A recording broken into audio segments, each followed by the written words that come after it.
Assalamualaikum warahmatullahi wabarakatuh. Selamat pagi mahasiswa PPD Angkatan 2020. Selamat bertemu dengan kami di mata kuliah Psikologi Pendidikan.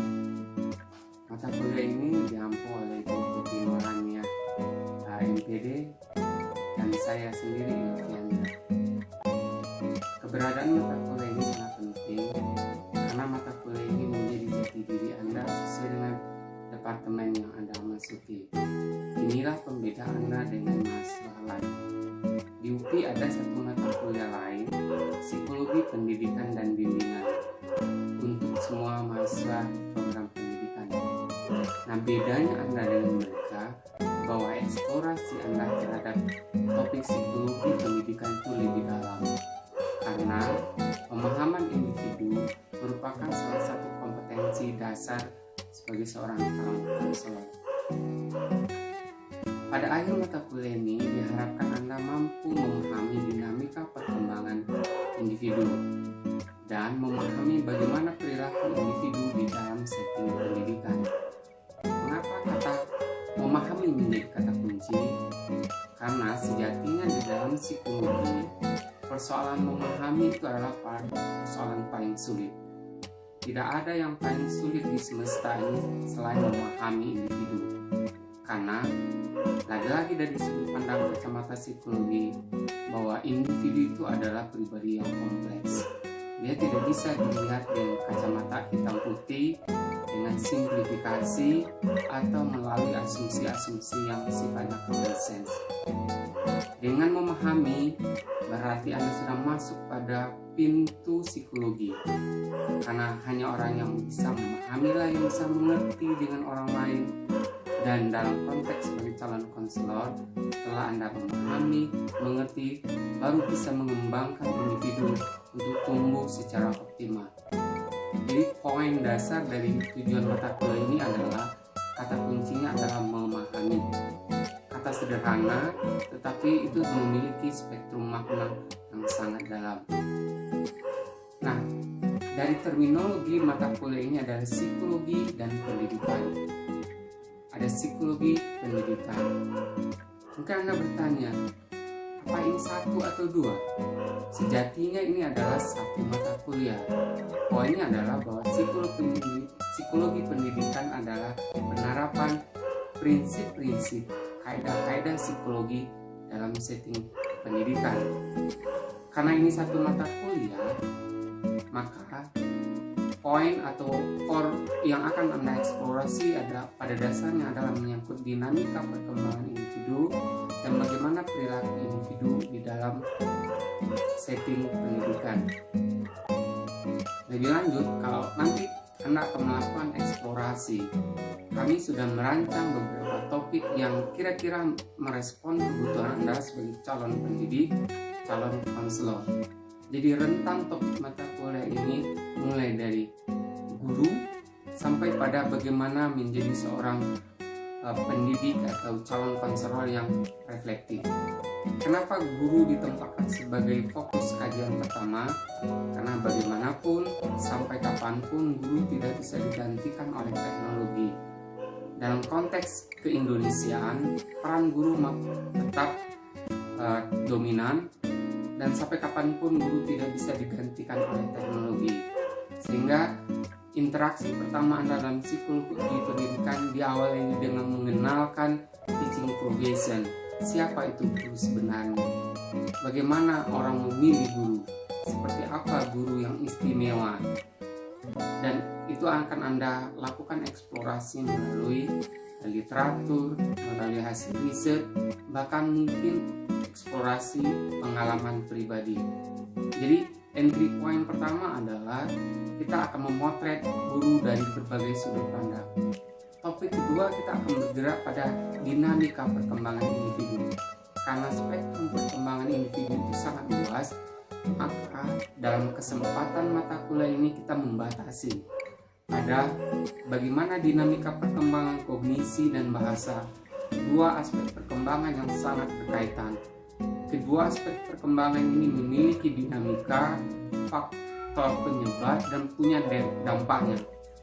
Setelah Anda memahami dua aspek perkembangan ini, nanti Anda bisa memprediksi bahkan intervensi bagaimana mengoptimal perkembangan aspek bahasa dan kognitif individu. Kemudian kita akan masuk pada dimensi yang lebih dalam, bagaimana dinamika perkembangan emosional, bahasa, dan aspek spiritual.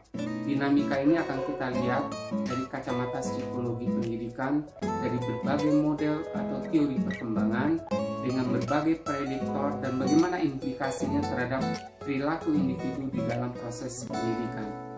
Itu seputar perkembangan individu, dan nanti juga akan kita melihat bagaimana dinamika atau keragaman individu yang termasuk kategori berkebutuhan khusus.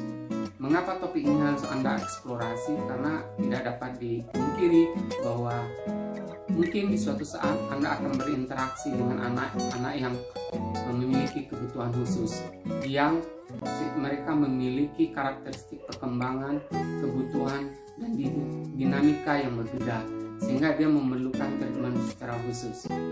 Nah, itu bagian psikologinya, bagian perkembangannya. Nah, setelah itu Anda baru masuk pada bagaimana pendidikannya. Nah, di dalam konteks ini kita akan mengeksplorasi berbagai isu, mulai dari apa itu makna belajar, apa beda makna belajar dulu dan sekarang, apakah makna itu bergeser. Ketika makna belajar bergeser, bagaimana konteks peran guru, bagaimana cara mengevaluasi keberhasilan belajar peserta didik. Nah, itu kita akan eksplorasi dalam konteks atau topik makna belajar dalam perspektif tradisional dan modern. Setelah itu kita akan masuk pada yang lebih konkret, bagaimana interaksi di dalam belajar. Kita akan melihat bagaimana komunikasi belajar, karena kita tahu komunikasi merupakan repertoire. Komunikasi itu adalah alat utama di dalam pendidikan, dan tanpa kita sadari banyak gangguan komunikasi, banyak komunikasi yang tidak efektif karena basis pengembangan di dalam proses pembelajaran tidak di-drive oleh literatur yang memadai, sehingga kita menggunakan komunikasi yang tidak berbasis kajian psikologi pendidikan. Nah, kita akan lihat gangguan-gangguan komunikasi seperti apa yang sering terjadi di dalam situasi pendidikan. Dari komunikasi kita bergeser pada bagaimana managing classroom.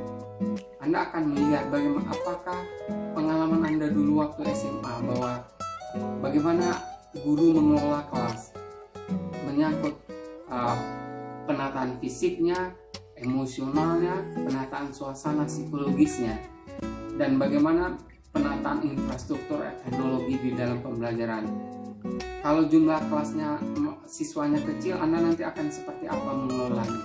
Nah, itu akan Anda temukan di dalam topik managing classroom, karena ada fakta atau hasil riset menunjukkan bahwa banyak waktu guru tersita oleh persoalan-persoalan karena kegagalan mengelola suasana atau interaksi di dalam kelas. Kemudian satu topik lagi yang tidak boleh dilupakan tentang fenomena baru di dalam psikologi yang kita kenal dengan disruptive behavior atau perilaku mengganggu. Dan kelihatan sederhana, tetapi ketika perilaku ini dilakukan secara berulang-ulang, itu punya efek terhadap anak, terhadap guru, dan terhadap proses pembelajaran. Disruptive behavior memang belum merupakan kajian mendalam dalam konteks Indonesia, tapi kami coba mengenalkan isu ini biar Anda sensitif, dan dalam jangka panjang Anda punya strategi intervensi untuk mengeliminasi munculnya perilaku disruptif di dalam situasi pendidikan. Dan yang agak kontemporer, kita akan masuk pada isu tentang bagaimana gender di dalam kelas. Apakah Anda pernah merasa diskriminatif? Apakah ada beda cara guru laki atau guru perempuan memperlakukan Anda? Apakah ada bahasa yang berbeda? Apakah ada bias gender? Apakah kalau ini tugasnya oleh laki-laki, tapi ini tugas untuk perempuan? Pertimbangan-pertimbangan itu bagaimana muncul dalam perspektif gender. Nah, kita melihat nanti bagaimana proses bias-bias gender di dalam pembelajaran, sehingga nanti ketika Anda sebagai seorang konselor itu sensitif terhadap isu gender. Kita tidak atau menjauhkan diri dari stereotype atau polarisasi yang tidak punya dasar saintifik dari perspektif psikologi pendidikan. Selain itu, isu yang akan kita eksplorasi tentang multibudaya. Dan Anda sadari hari ini bahwa kelas yang Anda hadapi, siswa yang Anda hadapi, atau konseling yang akan Anda hadapi, tidak semuanya sama dengan budaya Anda. Mungkin mereka berasal dari latar belakang budaya, agama, etnis yang berbeda. Dan ketika itu proses belajar, bahwa pembelajaran itu adalah culturally bound. Belajar itu adalah interaksi budaya. Ada pertemuan budaya guru dan pertemuan budaya siswa. Ketika guru tidak atau konselor tidak memahami keragaman budaya, maka akan terjadi perilaku yang mengeksploitasi atau tidak sensitif terhadap keragaman.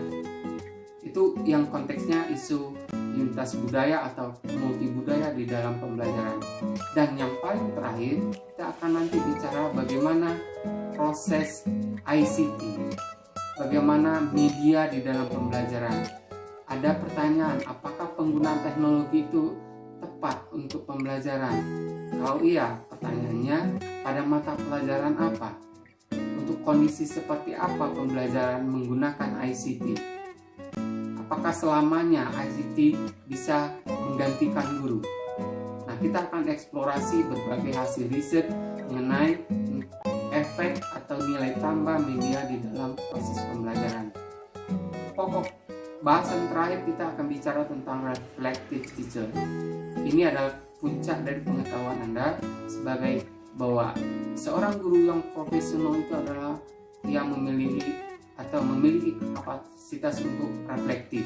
Dia selalu mengoreksi tindakannya, dia selalu mengembangkan diri, dia selalu mempertanyakan kebenaran apakah yang dia lakukan itu dasarnya adalah ilmiah atau semata-mata business as usual. Jadi 12 topik mulai dari tentang guru diakhiri kembali dengan guru reflektif yang akan kita eksplorasi selama mata kuliah ini, selama 1 semester.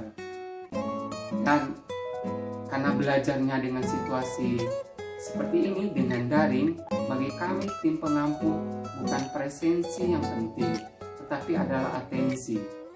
Kenapa? Kalau presensi itu Anda bisa tidak mengikut sertakan hati di dalam proses pembelajaran, tapi daring menuntut proses melibatkan proses kejiwaan hati, karena dalam perspektif psikologi mengajar itu adalah meeting mind, pertemuan dua jiwa.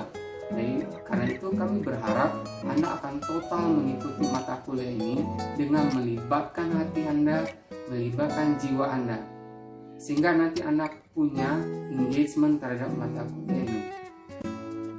Karena ada keterbatasan ruang dan Anda tahu bahwa tradisi belajar di perguruan tinggi menuntut kreativitas, menuntut kemandirian belajar, sehingga proses belajar ini bukan lagi mengandalkan dosen sebagai narasumber. Resources itu banyak dan kami mendorong Anda untuk punya kemampuan literasi teknologi, kemampuan melacak sumber belajar yang sekarang sangat luas. Tanpa batas Anda bisa mengakses. Bahkan kami menduga Anda bisa lebih banyak literatur dibandingkan kami, karena Anda generasi digital yang sangat mahir di dalam teknologi. Karena itu, untuk menstimulasi kemampuan berpikir kritis, analitis, tugas mata kuliah ini dikemas dalam bentuk esai deskriptif. Jadi setiap pertemuan nanti Anda akan mengembangkan satu esai dalam topik yang kemudian Anda eksplorasi. Nanti kita akan bicarakan seperti apa outline atau strukturnya, dan Anda akan mengembangkan setiap pertemuan menjadi satu sesi topik presentasi yang itu dikemas dalam bentuk YouTube dan nanti akan diunggah pada Google Classroom atau Spot UP.